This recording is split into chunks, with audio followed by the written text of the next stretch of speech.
வணக்கம். அதிகாரம் 43 அறிவுடைமை. குறள் எண் 422.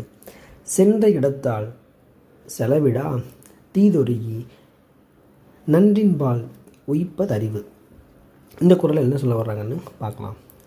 சென்ற இடத்தால் செலவிடா, செல்லும் இடமெல்லாம் செலன செல்ல விடாமல், செல்லும் இடமெல்லாம் செல்ல விடாமல் எதனை?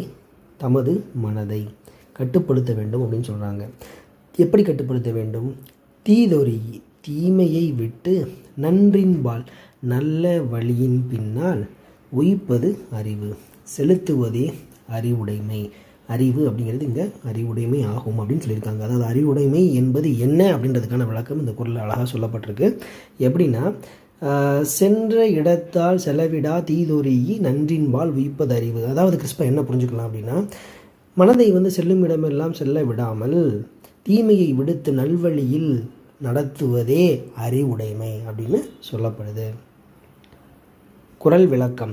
மனம் செல்லும் இடமெல்லாம் அதை செல்ல விடாமல் தீமையை தவிர்த்து அதனை நல்ல வழியில் செலுத்துதலே அறிவு, அதாவது அறிவுடைமை. நன்றி. நாளைக்கு அடுத்த குறளில் சந்திக்கலாம்.